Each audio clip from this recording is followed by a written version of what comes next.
It's easy to become numb to media bias these days. So, the Ingram Angle, we're keeping track of the worst offenders of the week, and we have some doozies. Joining me now, Jeffrey Lord, former CNN commentator, contributing editor of The American Spectator, and Corey Lewandowski, former Trump advisor and MAGA Action chairman. All right, panel, great to see both of you.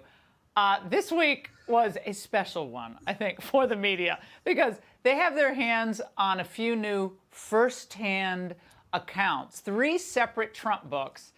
Being the scrupulous journalists that they are, they probe for inconsistencies. Watch. How I've waited for this moment. Congratulations. This book is just spectacular.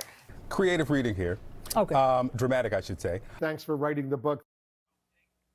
Jeffrey, I seem to remember Michael Wolff's last book being riddled with lies. And there you have another, Wolf Blitzer thanking him for, the new tome. But thank you for trashing Trump. It's really.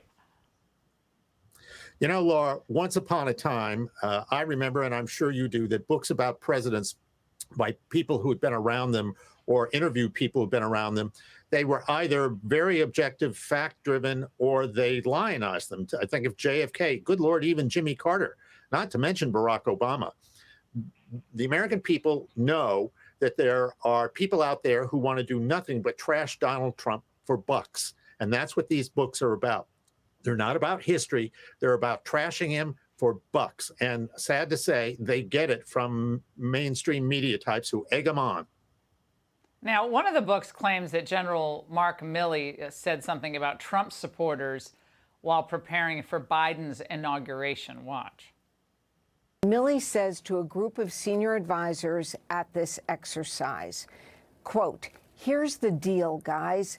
These guys are Nazis. They're Boogaloo Boys. They're Proud Boys. These are the same people we fought in World War II. We're going to put a ring of steel around this city, and the Nazis aren't getting in." And by that, he was referring to Trump supporters. Corey, we're kind of used to hearing this stuff from the far left on college campuses, BLM, those kinds of things. But Chairman of the Joint Chiefs talking about, a lot of people who just went to support the president, didn't even go into the Capitol. He obviously, if this is what he said, he gave it to them. This is from him. Your reaction? Laura, if this is what he said, he is unfit to serve as the highest ranking military officer in our country. But what we have seen time and again from these reporters is that they have been, quote, manipulated by the press and by the stories. And that was the case with the Steele dossier. The press was manipulated. We saw that during the supposed tear gas use in Lafayette Park that Donald Trump ordered, only to come to find out that was never the case. We heard the reporters tell us that on January 6th, a police officer was beaten to death with a fire extinguisher to his brain, and that's what killed him. Of course, that was also untrue. There have been time and time again. An additional example is when President Trump was having a conversation with the Secretary of State of Georgia, where he said, "Go find the votes." And many outlets independently verified that until the audio, of course, was actually released, and all of them were wrong. So look, if General Milley said that, then I don't think he has the right to serve in that capacity. But I always call into question these reporters who have their own agenda, which is to disparage Donald Trump every day that they can. I think I have no doubt that he said that. To me, everything that he said since about white rage and all, I think he absolutely said it. And I agree with you. He should be removed immediately from his position because he should just go work for MSNBC or something. Jeff, I want to hear how Milley described, I want everyone to hear this, how he described the violent riots that we all witnessed last summer, that caused millions of dollars worth of damage, and a lot of lives ended up getting lost. Watch. One of the most striking scenes for the book for me is Trump trying to put troops into U.S. cities and Milley having to point to the portrait of Lincoln and say that he had an insurrection, Mr. President. What we have is a civil rights protest. Jeff, what's amazing here is that Milley always comes across as the hero of the scene. That's a telltale sign. He's the one who gave them all this information. But the journalists don't seem to be probing. They seem to be just repeating without question. That's right. You know, somewhere Dr. Martin Luther King is just shaking his head. For journalists to sit back and accept the description of what happened last summer as civil rights protests is an insult to all of those people who peacefully demonstrated for civil rights in the 1960s. And the media just swallows this and takes it. I mean, this is really, really disgraceful. I mean, the general, frankly, I think should be removed. He should not be sitting there.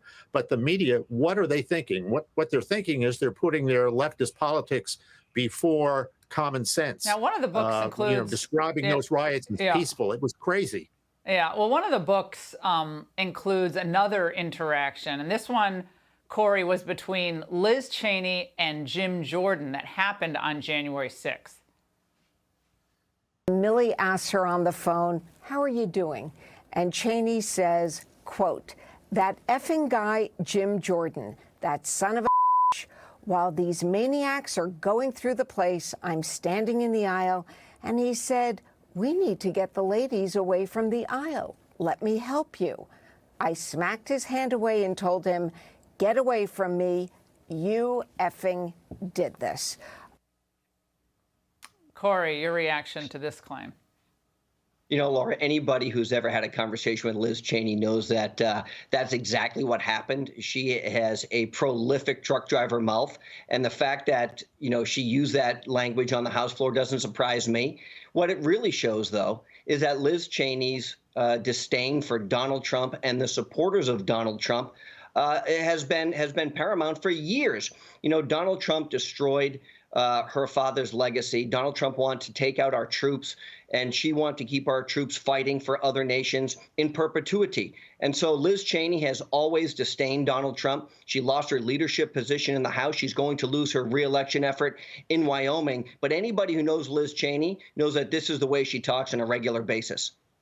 Well, I think I have no doubt that any of this was said by any of these characters, and it was all given to the media to try to burnish their own legacies. This is what happens in all these books. Right. You know, the rats are leaving the Titanic of the Democrat Party, or at least they're trying to get off the ship without drowning. Jeff and Corey, thanks for being with us tonight. Hey, Sean Hannity here. Hey, click here to subscribe to Fox News YouTube page and catch our hottest interviews and most compelling analysis. You will not get it anywhere else.